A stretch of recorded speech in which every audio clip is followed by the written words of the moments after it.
Assalamualaikum warahmatullahi wabarakatuh. Kami dari kelompok 3 di sini akan melakukan presentasi yaitu tentang asuhan keperawatan lansia dengan penurunan fungsi seksual. Untuk yang pertama nanti akan menjelaskan terlebih dahulu dari laporan pendahuluannya proses menua. Untuk kelompok kami terdiri dari yang pertama Dimas Ilham, Bisa Mahendra, saya sendiri, kemudian nomor 2 yaitu Muhammad Kayes, yang ketiga Tiara Aprilia, yang keempat Imroh atau Mufida. Baik, untuk laporan pendahuluannya dari proses menua, untuk definisinya itu sendiri, menua atau menjadi tua adalah suatu keadaan yang terjadi di dalam kehidupan manusia. Proses menua merupakan proses sepanjang hidup, tidak hanya dimulai dari suatu waktu tertentu, tapi dimulai sejak permulaan kehidupan. Ini dari definisi untuk menua. Ini juga untuk dari WHO dan Undang-Undang Nomor 13 tahun 1998 tentang kesejahteraan lanjut usia, pada bab 1 pasal 1 ayat 2 menyebutkan bahwa umur 60 tahun adalah usia permulaan tua. Menua bukanlah suatu penyakit, tetapi merupakan proses yang berangsur-angsur mengakibatkan perubahan yang kumulatif, merupakan proses menurunnya daya tahan tubuh dan dalam menghadapi rangsangan dari dalam dan luar tubuh yang berakhir dengan kematian. Kemudian ini dari teori proses menua. Yang pertama ada teori biologis. Teori biologis ini yang pertama ada teori genetik. Ini merupakan teori intrinsik yang menjelaskan bahwa di dalam tubuh terdapat jam biologis yang mengatur gen dan menentukan proses penuaan itu sendiri. Kemudian juga ada teori mutasi somatik, menjelaskan bahwa penuaan terjadi karena adanya mutasi somatik akibat pengaruh lingkungan yang buruk. Kemudian selanjutnya adalah teori non-genetik. Ini untuk non-genetik, ini ada teori penurunan sistem imun tubuh, yaitu ketuaan dianggap disebabkan oleh adanya penurunan fungsi sistem imun. Perubahan itu lebih tampak secara nyata pada limfosit T, di samping perubahan juga terjadi pada limfosit B. Kemudian untuk teori selanjutnya itu teori kerusakan akibat radikal bebas. Proses menua terjadi akibat kurang efektif fungsi kerja tubuh, dan hal itu dipengaruhi oleh adanya berbagai radikal bebas dalam tubuh. Kemudian teori selanjutnya yaitu teori menua akibat metabolisme. Di sini setiap makhluk hidup mempunyai ketersediaan kemampuan yang sudah ditentukan sesuai dengan kapasitas energi yang digunakan untuk selama menempuh kehidupannya.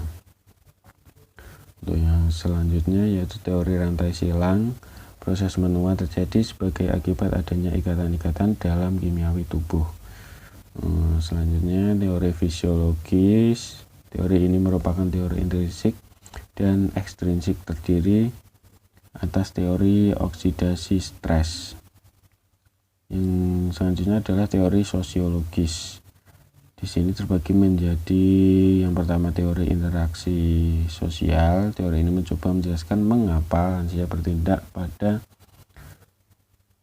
suatu situasi tertentu, yaitu atas dasar hal yang dihargai masyarakat.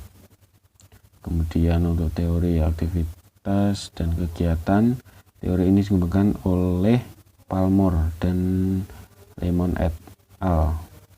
Yang mengatakan bahwa penuaan yang sukses tergantung dari bagaimana lansia merasakan kepuasan dalam melakukan aktivitas dan mempertahankan aktivitas tersebut selama mungkin. Teori selanjutnya adalah teori kesinambungan.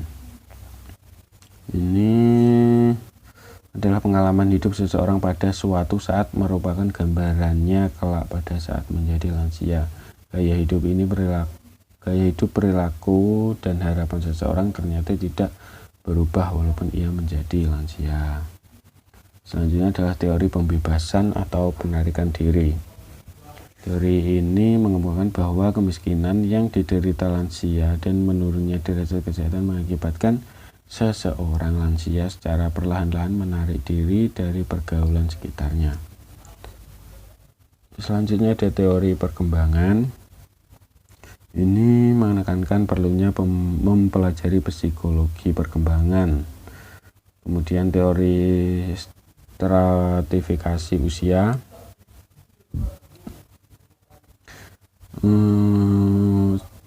Teori ini berdasarkan usia kronologis yang menggambarkan serta membentuk adanya perbedaan kapasitas peran, kewajiban, serta hak mereka berdasarkan usianya. Selanjutnya adalah teori psikologis, teori kebutuhan manusia menurut hierarki Maslow. Dan ada juga teori individual Jung. Ada juga teori proses kehidupan manusia. Kemudian teori tugas perkembangan. Kemudian teori 8 tingkat kehidupan. Kemudian yang selanjutnya adalah faktor-faktor yang mempengaruhi dari penuaan. Yang pertama, hereditas atau keturunan genetik. Yang selanjutnya, yang kedua, nutrisi atau makanan. Kemudian status kesehatan. Yang keempat, pengalaman hidup. Yang kelima, lingkungan. Dan yang keenam adalah stres. Kemudian batasan-batasan lansia menurut Organisasi Kesehatan Dunia atau WHO. Kelompok umur lansia dibagi menjadi yang pertama usia pertengahan. Di sini usia 45 sampai 59 tahun. Kemudian lanjut usia di sini usia 60 sampai 74 tahun. Lanjut usia tua yaitu usia 75 sampai 90 tahun. Usia sangat tua yaitu lebih dari 90 tahun. Selanjutnya adalah perubahan yang terjadi pada lansia. Ada perubahan fisik. Untuk selnya jumlahnya lebih sedikit tetapi ukurannya lebih besar dan berkurangnya cairan intra dan ekstraselulernya. Kemudian untuk sistem pernafasannya cepat menurun, kemudian lambat respon atau mereaksinya. Panca indera pendengaran juga mengecil. Kemudian untuk penglihatan di sini hilangnya respon terhadap sinap korneal lebih berbentuk spheriks. Masih banyak lagi. Kemudian sistem kardiovaskulernya ini, sistem pendengaran, penurunan fungsi pendengaran, sistem respirasinya, otot pernafasan menjadi kaku sehingga menyebabkan menurunnya aktivitas silia. Ini sistem gastrointestinal, kehilangan gigi sehingga menyebabkan gizi buruk. Kemudian sistem genitourinary. Selanjutnya sistem endokrin dan sistem integumen serta sistem muskuloskeletalnya. Untuk sistem reproduksi di sini untuk wanita dengan berhentinya reproduksi hormon estrogen, genitalia interna dan eksterna berangsur-angsur mengalami atrofi. Di sini vagina juga mengalami kontraktur. Panjang dan lebar vagina mengalami pengecilan. Kemudian di uterus juga terjadi masalah atau perubahan, yaitu setelah klimakterium uterus mengalami atrofi, panjangnya menyusut dan dindingnya menipis. Miometrium menjadi sedikit dan lebih banyak jaringan fibrotiknya. Ovarium juga ada perubahan. Payudara di sini menyusut dan menjadi datar. Untuk yang pria, untuk prostatnya, pembesaran prostat merupakan kejadian yang sering pada pria lansia. Kemudian untuk bagian testisnya, penuaan pada pria tidak menyebabkan berkurangnya ukuran dan berat testis, tetapi sel yang diproduksi dan memberi nutrisi pada sperma berkurang. Jadi untuk jumlahnya dari sperma itu berkurang. Kemudian untuk perubahan mental di sini faktor-faktor yang mempengaruhi perubahan mental adalah yang pertama perubahan fisik, kemudian kesehatan umum, tingkat pendidikan, keturunan, dan lingkungan. Memori atau kenangan ada dua, kenangan jangka panjang ini yaitu berjam-jam sampai berhari-hari yang lalu, kenangan jangka pendek 0 sampai 10 menit. Kemudian yang selanjutnya adalah tumbuh kembang pada lansia. Ini kelompok lanjut usia adalah kelompok penduduk yang berusia 60 tahun ke atas.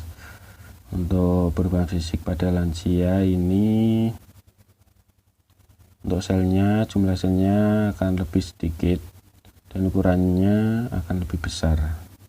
Sistem sarafnya ini berat otak juga menurun. Kemudian sistem pendengarannya terjadi gangguan pendengaran atau menurunnya pendengaran. Sistem penglihatan, hilangnya respon terhadap sinar. Jadi untuk penglihatannya itu menjadi sedikit kabur ya. Kemudian sistem kardiovaskulernya biasanya itu juga tekanan darahnya pada lansia itu meninggi.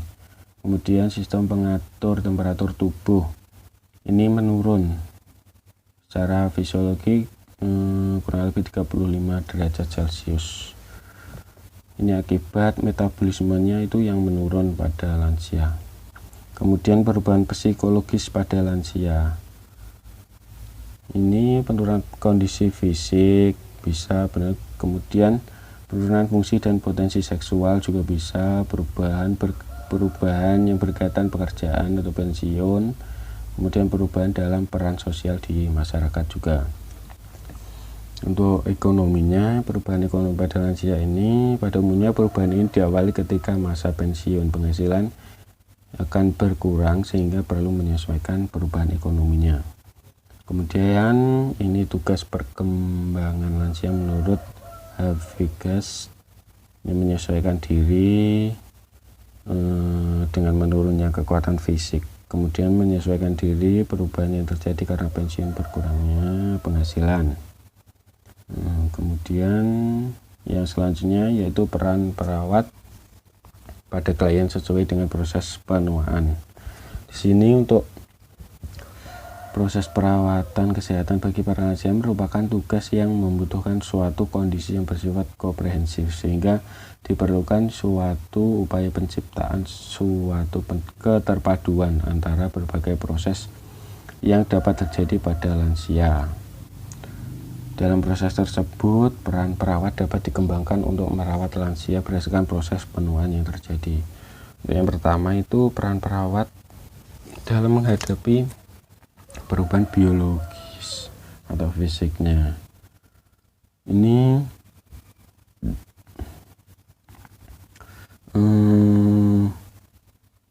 peran dengan perubahan fisik ini memperhatikan kesehatan objektif, kebutuhan, kejadian-kejadian yang dialami oleh lansia semasa hidupnya, perubahan fisik pada organ tubuh. Ini juga ada perawatan bagi usia lanjut yang masih aktif, yang masih mampu bergerak tanpa bantuan orang lain. Kemudian perawatan bagi usia lanjut yang pasif. Ini yang mengalami kelumpuhan atau kesakitan sehingga memerlukan bantuan orang lain untuk melakukan kebutuhannya sendiri. Ini peran perawat. Kemudian peran perawat dalam menghadapi perubahan sosial. Ini juga dalam peranannya ini perawat perlu melakukan pendekatan sosial sebagai salah satu upayanya adalah memberikan kesempatan berkumpul dengan sesama usia lanjut. Mereka dapat bertukar cerita, jadi sesama lansia kan bisa saling bercerita dan untuk menghidupkan kembali semangat sosialisasinya. Yang selanjutnya adalah peran perawat dalam menghadapi perubahan psikologis pada lansia. Ini untuk melakukan pada lansia ini terutama yang melakukan kegiatan pribadi memerlukan bantuan orang lain, memerlukan sebagai supporter. Jadi harus disupport terus pada usia lanjut ini agar pada psikologinya atau psikisnya itu yang membutuhkan seorang perawat itu memiliki gimana ya, seperti peningkatan gitu, tidak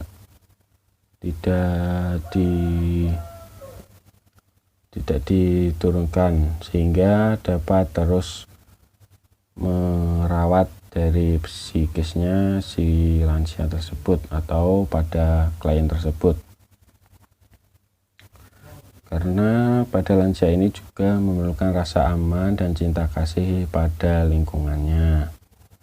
Kemudian juga menjadi motivator dan juga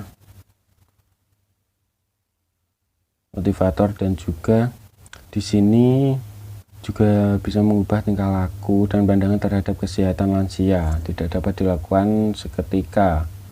Jadi perubahannya ini tidak dapat dilakukan dengan seketika atau sekejap, namun perawatan yang berkelanjutan gitu. Saya akan melanjutkan presentasi dari teman saya, yaitu peran perawat pada klien sesuai dengan proses penuaan. Yang pertama adalah menghadapi perubahan biologik, yaitu peran perawat bagi usia yang masih aktif, peran perawat bagi usia yang pasif atau tidak bangun, peran perawat dalam menghadapi perubahan sosial, peran perawat dalam menghadapi perubahan psikologi. Lebih lengkapnya bisa dibaca di makalah. Selanjutnya, pohon masalah pada lansia ini terjadi perubahan fisik biologis. Yang pertama, pada sistem neurologi, yaitu terjadi penurunan kerja saraf mengakibatkan respon lambat, sehingga terjadi respon lambat untuk berbagai stimulus sehingga muncul masalah keperawatan resiko jatuh. Selanjutnya, perubahan fisiologi sistem persyarafan, yaitu mengakibatkan siklus tidur berubah dan terjadi sering terbangun di malam hari sehingga muncul masalah keperawatan gangguan pola tidur. Selanjutnya, kerusakan cerebral mengakibatkan terganggunya penerimaan informasi sehingga terjadi gangguan komunikasi, maka muncul masalah keperawatan gangguan hambatan komunitas verbal.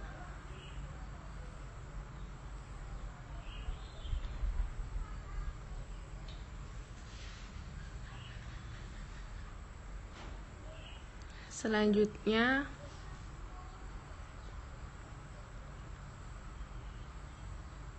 perubahan kejiwaan. Ini menyebabkan penurunan daya ingat tingkat pendidikan rendah, mengakibatkan fungsi intelektual, sehingga terjadilah demensia. Demensia ini bisa menyebabkan yang pertama perasaan sedih, sehingga terjadi kurang diperhatikan, maka muncul masalah keperawatan ansietas. Demensia tadi bisa menyebabkan keadaan mudah marah dan tersinggung, sehingga muncul perasaan tidak tenang, sehingga muncul masalah keperawatan gangguan istirahat atau tidur.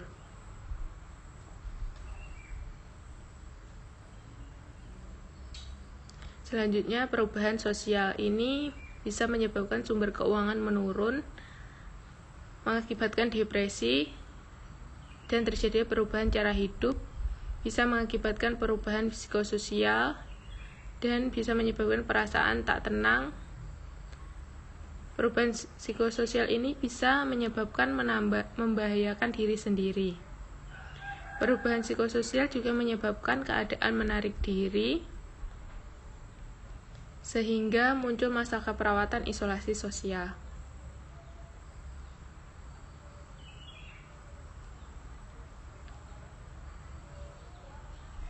Selanjutnya, sistem penglihatan, penurunan akomodasi, kontraksi pupil menurun, peningkatan kekeruan lensa. Ini juga terjadi pada sistem pendengaran, penurunan fungsi sensori neural secara lambat, penurunan pengecapan, penciuman, dan perabaan, sehingga menyebabkan penurunan fungsi sistem penglihatan, pendengaran, dan pengecapan, penciuman, dan perabaan, maka muncul masalah keperawatan gangguan persepsi sensori. Selanjutnya ke sistem kardiovaskuler. Ini menyebabkan katup jantung menebal dan kaku akibat kalsifikasi dan fibrosis, sehingga menyebabkan perubahan irama jantung sehingga muncul masalah keperawatan penurunan curah jantung. Selanjutnya sistem respirasi, yaitu terjadi elastisitas paru menurun menyebabkan kapasitas residu naik sehingga menyebabkan hambatan usaha nafas atau sesak, maka muncul masalah keperawatan pola nafas tidak efektif. Selanjutnya sistem genitourinaria, ini mengakibatkan tonus otot kandung kemih turun, mengakibatkan tekanan kandung kemih naik sehingga terjadi kerusakan refleks kontraksi destrusor, maka muncul masalah keperawatan inkontinensia urin. Selanjutnya sistem gastrointestinal. Yang pertama, terjadi kerja otot usus menurun sehingga muncul masalah keperawatan konstipasi. Selanjutnya, kehilangan gigi mengakibatkan sulit mengunyah dan terjadi selera makan turun sehingga menyebabkan berat badan turun sehingga muncul masalah keperawatan defisit nutrisi.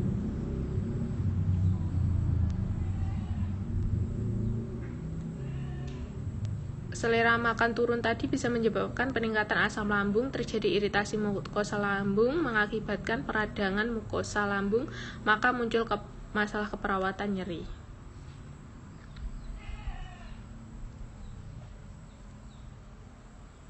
Selanjutnya, sistem endokrin.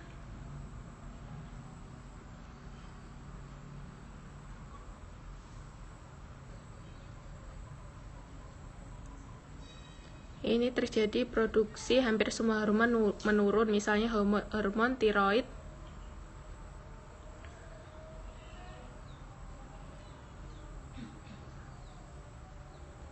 dan hormon insulin, maka muncul masalah keperawatan ketidakstabilan kadar glukosa darah. Selanjutnya terjadi peningkatan tiroid. Sistem endokrin juga terjadi pada kelenjar seks mengecil dan berhenti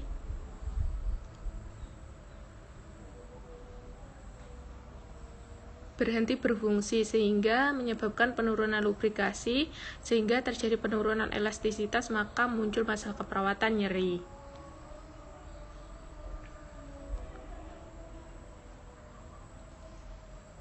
Selanjutnya, sistem muskuloskeletal, ini terjadi penurunan kekuatan rentang gerak dan kelenturan sehingga menyebabkan kelemahan. Selanjutnya terjadi penurunan mobilitas fisik dan terjadilah menurunnya kurangnya berdandan, toileting, dan mandi, maka muncul masalah keperawatan defisit perawatan diri. Selanjutnya, atrofi dan penurunan jumlah serabut otot menyebabkan penurunan massa otot dan terjadi kelemahan secara umum. Selanjutnya, muncul masalah keperawatan hambatan mobilitas fisik. Ini berhubungan dengan kasus kita. Selanjutnya, hambatan mobilitas fisik ini berpengaruh kesulitan untuk berhubungan seksual. Selanjutnya, degenerasi sistem ekstrapiramida atau cedera motor, ini menyebabkan tremor otot dan terjadilah berkurangnya fleksibilitas postur tubuh sehingga muncul masalah keperawatan resiko jatuh. Selanjutnya, sistem integumen. Yang pertama, atrofi kelenjar keringat menyebabkan penurunan keringat, kulit mengering dan pruritus, menyebabkan kulit tipis rentan sobek sehingga muncul masalah keperawatan resiko gangguan integritas kulit atau jaringan. Selanjutnya tadi, jaringan lemak tidak ada mengakibatkan ketebalan dermis dan epidermis menghilang, menyebabkan kulit tipis rentan sobek, maka muncul masalah keperawatan resiko gangguan integritas kulit atau jaringan. Selanjutnya, sistem reproduksi. Pada wanita ini bisa terjadi karena berhentinya produksi hormon estrogen, mengakibatkan genitalia interna dan eksterna mengalami atrofi, maka muncul masalah keperawatan gangguan gambaran diri. Genitalia interna dan eksterna mengalami atrofi menyebabkan kehilangan elastisitas, maka muncul masalah keperawatan disfungsi seksual. Pada pria, berawal dari pembesaran prostat mengakibatkan kesulitan berkemih, maka muncul masalah keperawatan nyeri akut.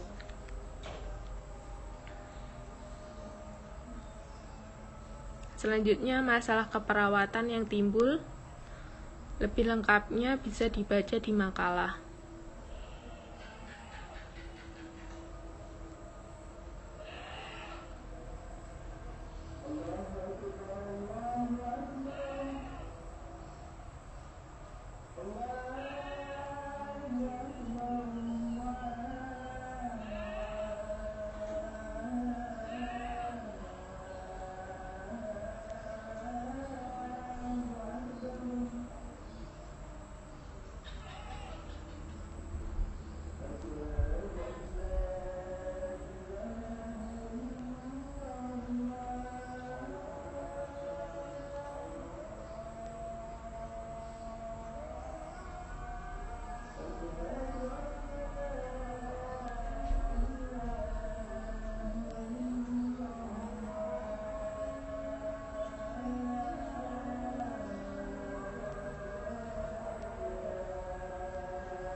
Assalamualaikum warahmatullahi wabarakatuh.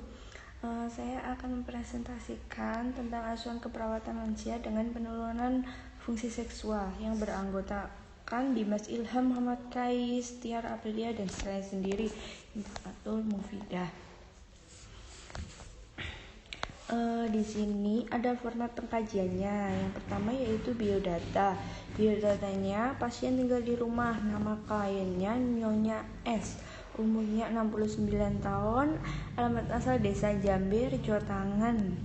Orang yang bisa dihubungi yaitu anaknya.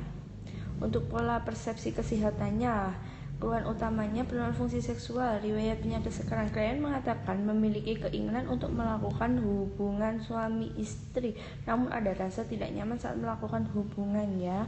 Riwayat penyakit yang lalu, klien mengatakan pernah menderita penyakit hipertensi dan hanya penyakit biasa seperti pilek, demam.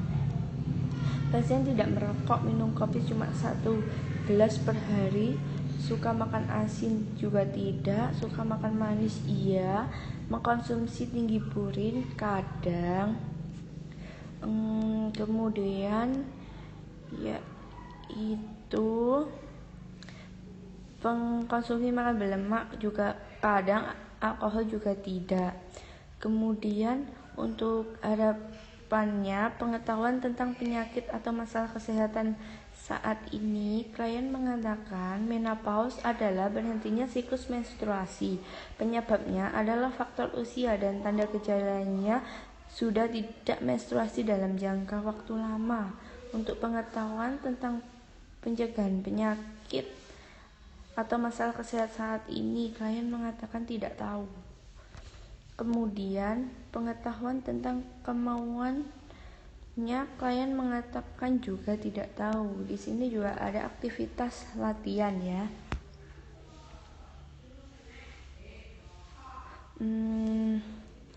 Kemudian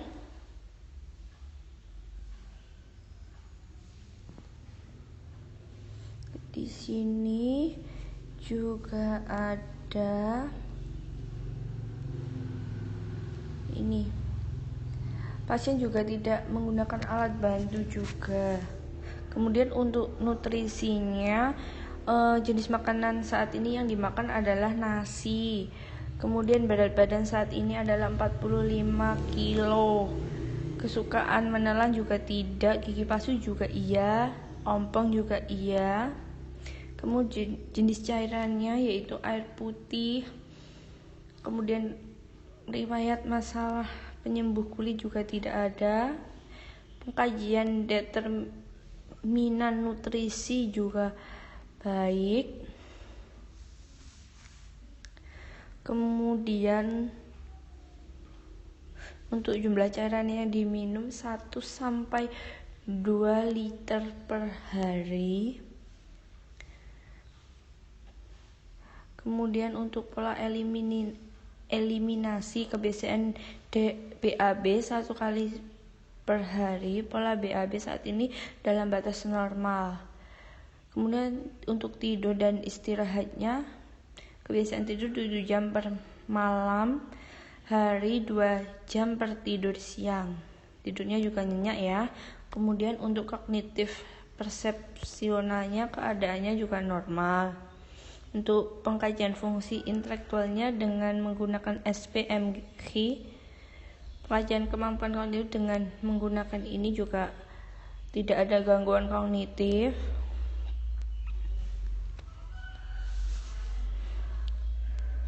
Kemudian kecemasan juga ringan ya. Kemudian persepsi dirinya, masalah utamanya, klien mengatakan memiliki keinginan berhubungan, namun ada rasa sakit ya melakukan hubungan sehingga klien merasa tidak nyaman. Kemudian tidak ada ancaman. Untuk pola copingnya, yaitu berdasarkan masalah yang dihadapi di atas, yaitu konstruktif. Untuk seksualitas atau produksinya, periode menstruasi terakhir 10 tahun yang lalu. Masalah menstruasi atau hormonal juga iya, menopause ya. Kemudian bentar.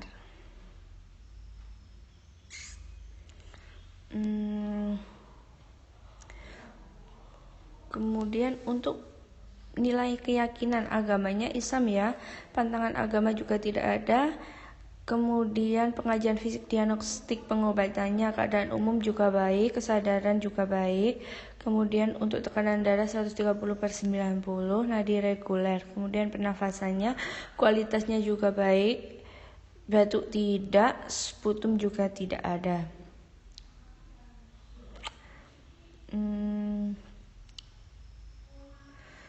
Kemudian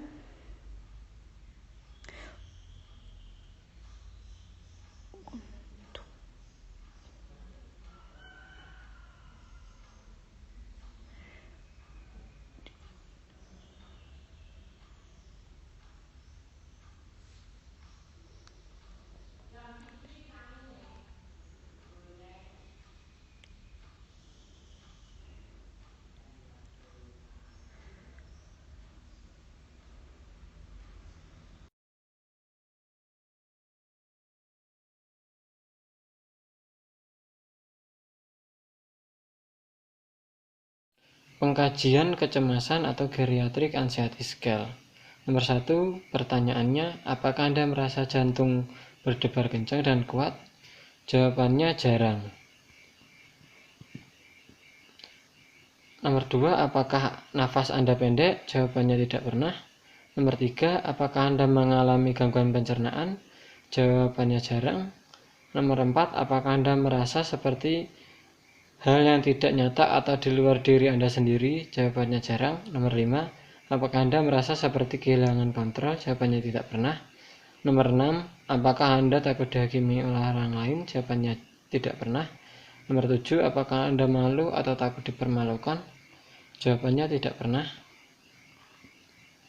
Nomor 8, apakah Anda sulit untuk tidur? Jawabannya jarang. Nomor 9, apakah Anda kesulitan untuk tertidur atau tidak nyenyak? Jawabannya jarang. Nomor 10, apakah Anda mudah tersinggung? Jawabannya tidak pernah. Nomor 11, apakah Anda mudah marah? Jawabannya tidak pernah. Nomor 12, apakah Anda mengalami kesulitan konsentrasi? Jawabannya tidak pernah. Nomor 13, apakah Anda mudah terkejut? Jawabannya jarang. Nomor 14, apakah Anda kurang tertarik melakukan suatu hal yang Anda senangi? Jawabannya jarang. Nomor 15, apakah Anda merasa terpisah atau terisolasi dengan orang lain? Jawabannya tidak pernah. Nomor 16, apakah Anda merasa seperti pusing atau bingung? Jawabannya jarang. Nomor 17, apakah Anda sulit untuk duduk, diam? Jawabannya tidak pernah. Nomor 18, apakah Anda merasa terlalu khawatir? Jawabannya tidak pernah. Nomor 19, apakah Anda tidak bisa mengendalikan kecemasan Anda? Jawabannya tidak pernah. Nomor 20, apakah Anda merasa gelisah, tegang? Jawabannya jarang. Nomor 21, apakah Anda merasa lelah? Jawabannya jarang. Nomor 22, apakah Anda merasa otot-otot Anda tegang?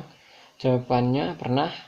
Nomor 23, apakah Anda mengalami sakit punggung, sakit leher, atau otot kram? Jawabannya pernah. Nomor 24, apakah Anda merasa hidup Anda tidak terkontrol? Jawabannya tidak pernah. Nomor 25, apakah Anda merasa sesuatu yang menakutkan akan terjadi? Jawabannya jarang.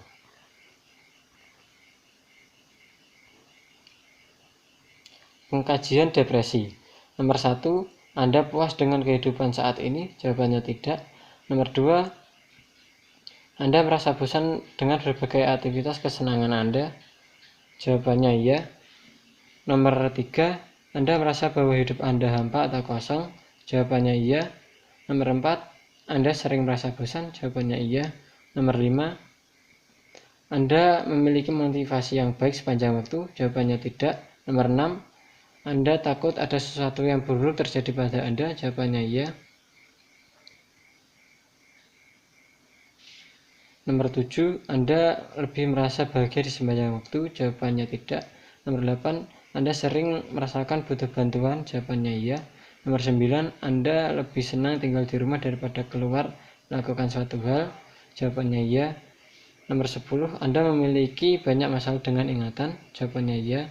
Nomor 11, Anda menemukan bahwa hidup Anda ini luar biasa? Jawabannya tidak. Nomor 12, Anda tidak tertarik dengan jalan hidup Anda? Jawabannya iya. Nomor 13, Anda merasa diri Anda sangat energik atau bersemangat? Jawabannya tidak. Nomor 14, Anda merasa tidak punya harapan? Jawabannya iya. Nomor 15, Anda berpikir bahwa orang lain lebih baik dari diri Anda?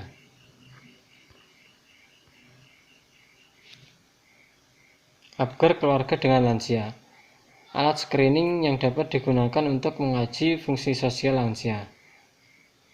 Nomor 1, uraiannya, saya puas bahwa saya dapat kembali pada keluarga atau teman-teman saya untuk membantu pada waktu sesuatu menyusahkan saya. Fungsi adaptation, skornya 1. Nomor 2, uraiannya, saya puas dengan cara keluarga dan teman-teman saya membicarakan sesuatu dengan saya dan mengungkapkan masalah dengan saya. Fungsinya adalah partnership, skornya 1. Nomor 3, saya puas dengan cara keluarga atau teman-teman saya menerima dan mendukung keinginan saya untuk.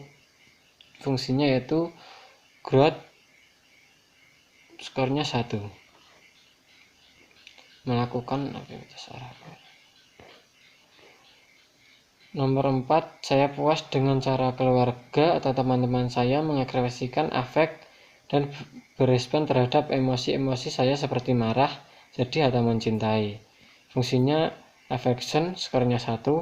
Nomor 5, saya puas dengan cara teman-teman saya dan saya menyediakan waktu bersama-sama. Fungsinya resolve, skornya 1.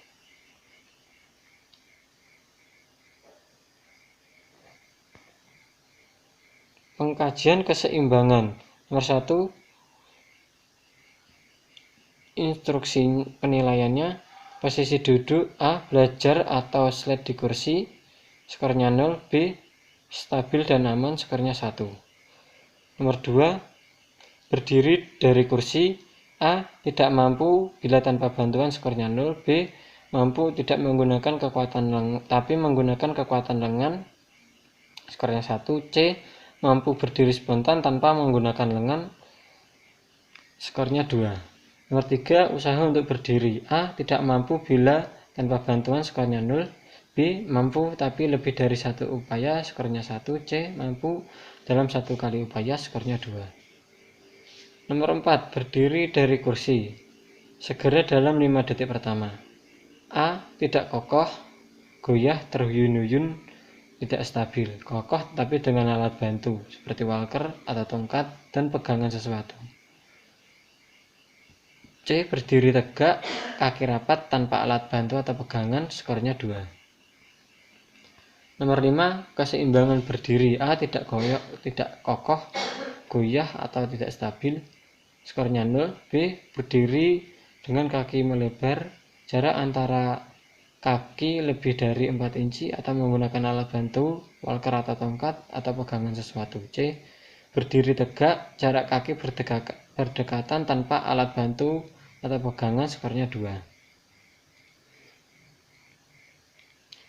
Nomor 6 yaitu subjek dalam posisi maksimum dengan sedekat mungkin, kemudian pemeriksa mendorong perlahan tulang pada subjek 3 kali dengan telapak tangan. A. Mulai terjatuh, skornya 0.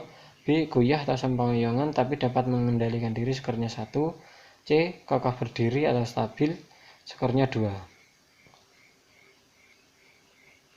Berdiri dengan mata tertutup dengan posisi seperti nomor 6. A. Tidak kokoh, goyah atau sempoyongan, skornya 0. B. Berdiri kokoh atau stabil, skornya 1. Nomor 8. Nomor 8 yang pertama, berbalik 360 derajat. A. Tidak mampu melanjutkan langkah atau berputar, skornya 0. B. Dapat melanjutkan langkah berputar, skornya 1. Nomor 8 yang kedua yaitu berbalik 360 derajat. C. Tidak kokoh, goyah atau sempoyongan, skornya 0. Berdiri kokoh stabil, skornya 1. Nomor 9. Duduk ke kursi. Tidak aman, kesalahan mempersepsikan jarak, langsung menjatuhkan diri ke kursi, skornya 0. B. Menggunakan kekuatan lengan atas tidak secara perlahan, skornya 1. C. Aman, gerakan perlahan-lahan, skornya 2. Nomor 10. Melakukan perintah untuk berjalan. A. Ragu-ragu mencari objek untuk dukungan, skornya 0. Tidak ragu-ragu, mantap, aman, skornya 1. Nomor 11 yang pertama yaitu ketinggian kaki saat melangkah. A. Kaki kanan, kenaikan tidak konstan, menyeret atau mengangkat kaki terlalu tinggi lebih dari 5 cm, skornya 0. Konstan dan tinggi, langkah normal, skornya 1. B. Kaki kiri, kenaikan tidak konstan, menyeret atau mengangkat kaki terlalu tinggi lebih dari 5 cm, konstan dan tinggi, langkah normal, skornya 1. Panjang langkah kaki. A. Kaki kanan langkah pendek tidak melewati kaki kiri, skornya 0. Melewati kaki kiri, skornya 1. B. Kaki kiri langkah pendek tidak melewati kaki kanan, skornya 0. Melewati kaki kanan, skornya 1. 12. Kesimetrisan langkah. A. Panjang langkah kaki kanan dan kaki kiri tidak sama, skornya 0.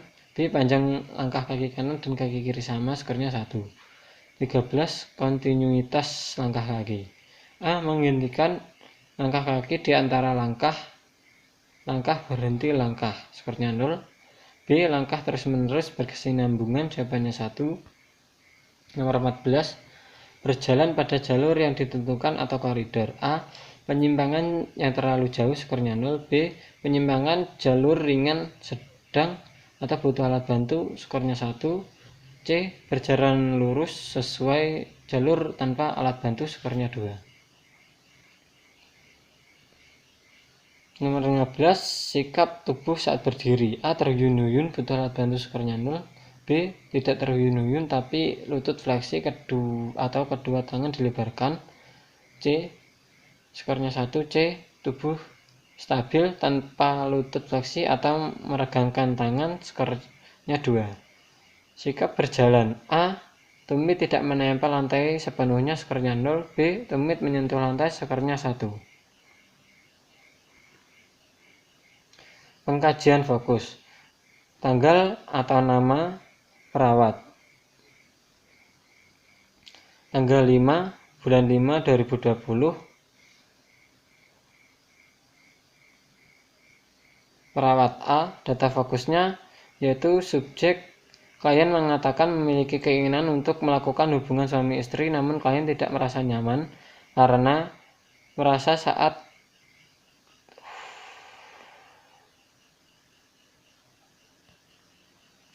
Pengkajian fokus. Tanggal atau nama perawat tanggal 5 bulan 5 2020. Perawat A. Data fokusnya yaitu subjek klien mengatakan memiliki keinginan untuk melakukan hubungan suami istri, namun klien merasa tidak nyaman karena merasa sakit saat melakukan hubungan suami istri sejak klien memasuki usia senja atau menopause. Objeknya, umur klien 69 tahun, klien sudah menopause, tensinya 130/90, nadinya 80 kali per menit, suhunya 36 derajat, aspirasinya 18 kali per menit.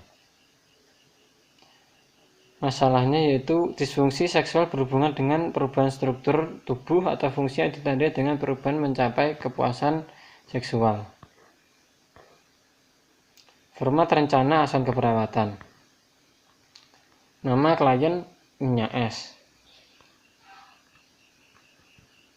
Diagnosa keperawatan atau masalah kolaboratif yaitu disfungsi seksual berhubungan dengan perubahan struktur tubuh, fungsi yang ditandai dengan perubahan dalam mencapai kepuasan seksual. Tujuannya yaitu pasien dapat menerima perubahan struktur tubuh, terutama fungsi seksual yang dialaminya. Kriteria hasil mengekspresikan kenyamanan. 2. Mengekspresikan keinginan untuk berhubungan seksual. 3. Mengekspresikan kepercayaan diri. Intervensinya yaitu 1. Bantu pasien untuk mengetahui cara seks pada usia lansia. Rasionalnya yaitu agar pasien dapat mengerti dan dapat mengatasi masalahnya. 2. Pendidikan kesehatan tentang penurunan fungsi, bantu pasien untuk mengetahui cara berhubungan seks pada usia lansia seksual. Rasionalnya menambah pemahaman klien tentang semua perubahan yang dialaminya agar penurunan fungsi seksual tidak menjadi beban pikiran. Nomor 3. Motivasi klien untuk mengkonsumsi makanan yang rendah lemak, rendah kolesterol, dan berupa diet vegetarian. Rasionalnya, makanan bergizi dianjurkan untuk menjaga daya tahan tubuh karena biasanya pada lansia daya tahan tubuh menurun. 4. Dianjurkan untuk menggunakan krim vagina atau gel. Rasionalnya untuk mengurangi kekeringan, rasa gatal pada vagina, untuk mengurangi rasa sakit saat berhubungan seksual. 5. Anjurkan untuk mengatur posisi saat melakukan hubungan seksual. Rasionalnya untuk klien agar lebih nyaman saat melakukan hubungan seksual. 6. Berikan pendidikan pada lansia secara seks lansia dengan cara posisi miring, berlahan tapi pasti, dan jaga kesehatan. Rasionalnya untuk menjaga keharmonisan pasangan lansia. Format tindakan asuhan keperawatan. Diagnosa keperawatan atau masalah kolaboratif yaitu disfungsi seksual berhubungan dengan perubahan struktur tubuh atau fungsi yang ditandai dengan perubahan dalam mencapai kepuasan seksual. Tanggal 5 bulan 5 2020. Implementasi 1. Melakukan pendekatan dan bina hubungan saling percaya dengan pasien. Hasil, klien merasa nyaman saat ditanya dan merasa percaya. 2. Membantu klien untuk mengetahui cara berhubungan seksual pada lansia. Hasil, klien mengerti sedikit demi sedikit saat dibimbing untuk mengatasi masalah. 3. Memberikan kesehatan penurunan fungsi seksual. Hasil, klien sedikit mengerti saat dijelaskan tentang perubahan yang terjadi padanya. Nomor 4. Motivasi klien untuk mengkonsumsi makanan yang rendah lemak, rendah kolesterol, dan berupa diet vegetarian. Hasil, klien setiap hari mengkonsumsi nasi, ikan, dan sayur. Nomor 5. Anjurkan klien menggunakan krim atau krim vagina dan gel. Hasilnya, klien sudah merasa lebih nyaman saat menggunakan krim vagina. Nomor 6. Anjurkan untuk mengatur posisi saat berhubungan seksual. Hasilnya, klien lebih nyaman jika posisi saat berhubungan seksual diatur senyaman mungkin. Catatan kemajuan keperawatan atau SOAP. Tanggal 6 bulan 5 2020 jam 7. Diagnosanya yaitu disfungsi seksual berhubungan dengan perubahan struktur fungsi tubuh yang ditandai dengan perubahan dalam mencapai kepuasan seksual. Catatannya yaitu subjek klien mengatakan memiliki keinginan untuk berhubungan seksual namun rasa tidak nyaman karena merasa sakit saat berhubungan. Objektifnya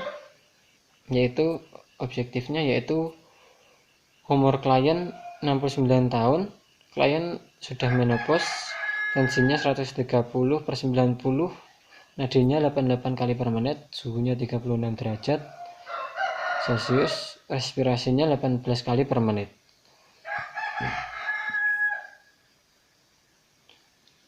A. Komunikasi meningkat, masalah prestasi sebagian.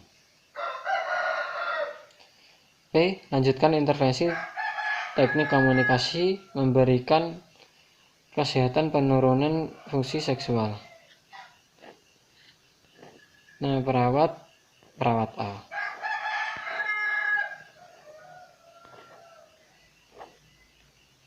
Demikian presentasi dari kelompok kami. Apabila ada kurang lebihnya, mohon maaf. Assalamualaikum warahmatullahi wabarakatuh.